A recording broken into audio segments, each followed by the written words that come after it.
Soon after, some bulls came in sight. Horsemen darted away in pursuit, and we could see from the distance that one or two of the buffalo were killed. Raymond suddenly became inspired. I looked at him as he rode by my side. His face had actually grown intelligent. "This is the country for me," he said. "If I could only carry the buffalo that are killed here every month down to St. Louis, I'd make my fortune in one winter. I'd grow as rich as old Papin or Mackenzie either. I call this the poor man's market. When I'm hungry, I have only got to take my rifle and go out and get better meat than the rich folks down below can get with all their money. You won't catch me living in St. Louis another winter." "No," said Reynal. "You had better say that after you and your Spanish woman almost starved to death there. What a fool you were ever to take her to the settlements." "Your Spanish woman?" said I. "I never heard of her before.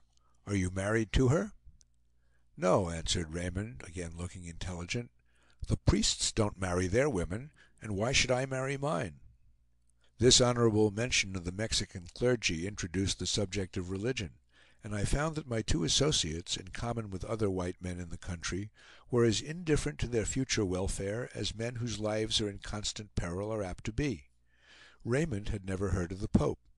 A certain bishop who lived at Taos or Santa Fe embodied his loftiest idea of an ecclesiastical dignitary. Reynal observed that a priest had been at Fort Laramie 2 years ago, on his way to the Nez Perce mission, and that he had confessed all the men there and given them absolution. "I got a good clearing out myself that time," said Reynal, "and I reckon that will do for me till I go down to the settlements again."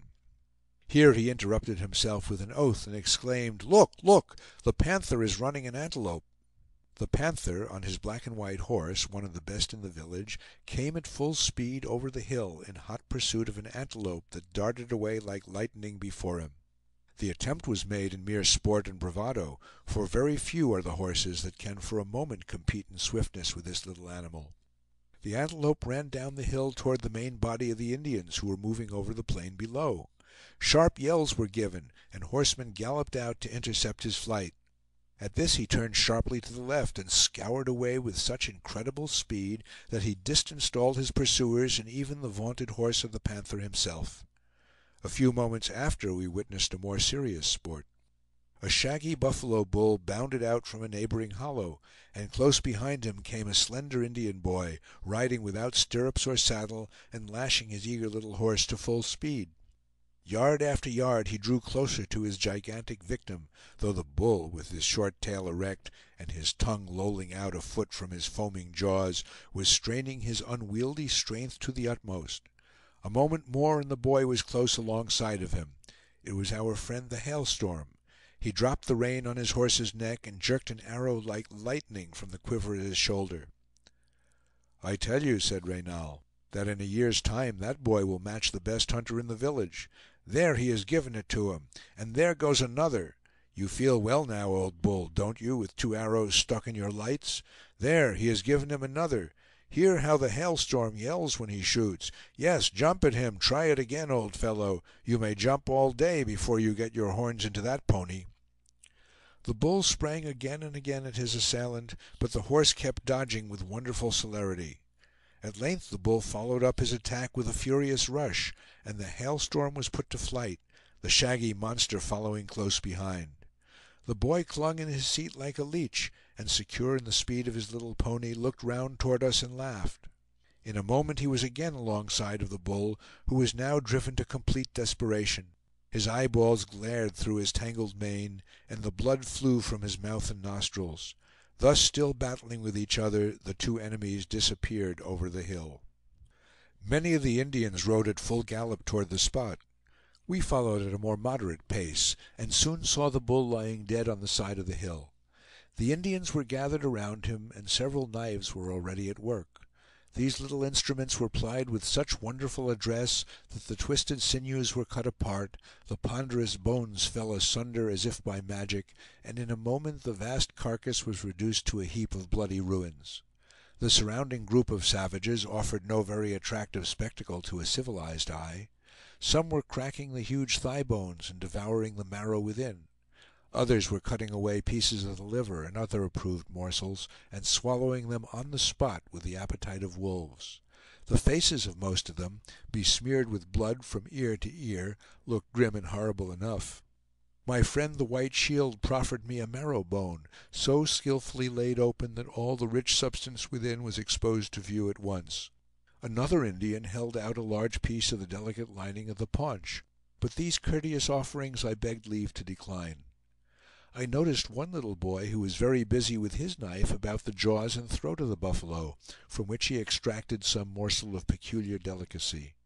It is but fair to say that only certain parts of the animal are considered eligible in these extempore banquets. The Indians would look with abhorrence on anyone who should partake indiscriminately of the newly killed carcass. We encamped that night, and marched westward through the greater part of the following day. On the next morning we again resumed our journey. It was the 17th of July, unless my notebook misleads me. At noon we stopped by some pools of rainwater, and in the afternoon again set forward.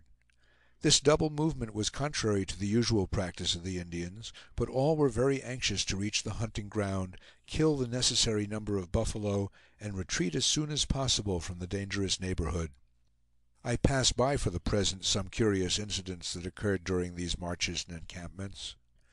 Late in the afternoon of the last mentioned day, we came upon the banks of a little sandy stream, of which the Indians could not tell the name, for they were very ill acquainted with that part of the country. So parched and arid were the prairies around, that they could not supply grass enough for the horses to feed upon, and we were compelled to move farther and farther up the stream in search of ground for encampment. The country was much wilder than before.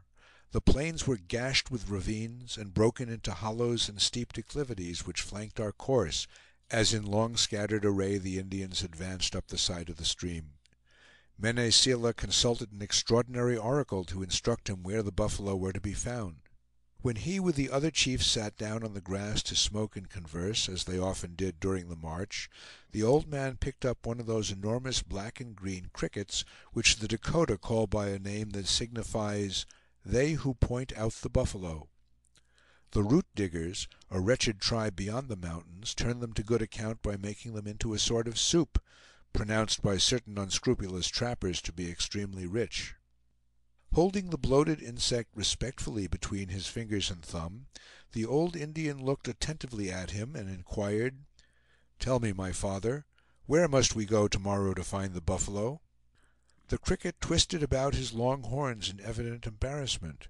At last he pointed, or seemed to point them, westward. Mene Seela, dropping him gently on the grass, laughed with great glee, and said that if we went that way in the morning we should be sure to kill plenty of game.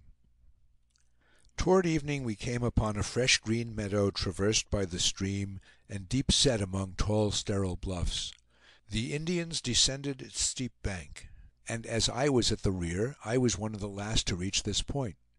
Lances were glittering, feathers fluttering, and the water below me was crowded with men and horses passing through, while the meadow beyond was swarming with the restless crowd of Indians. The sun was just setting, and poured its softened light upon them through an opening in the hills. I remarked to Reynal that at last we had found a good camping ground. "Oh, it is very good," replied he ironically, "especially if there is a Snake war party about, and they take it into their heads to shoot down at us from the top of these hills. It is no plan of mine, camping in such a hole as this." The Indians also seemed apprehensive. High up on the top of the tallest bluff, conspicuous in the bright evening sunlight, sat a naked warrior on horseback, looking around, as it seemed, over the neighboring country, and Raymond told me that many of the young men had gone out in different directions as scouts. The shadows had reached to the very summit of the bluffs before the lodges were erected and the village reduced again to quiet and order. A cry was suddenly raised, and men, women, and children came running out with animated faces, and looked eagerly through the opening on the hills by which the stream entered from the westward.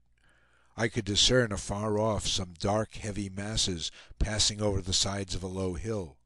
They disappeared, and then others followed. These were bands of buffalo cows. The hunting ground was reached at last, and everything promised well for the morrow's sport.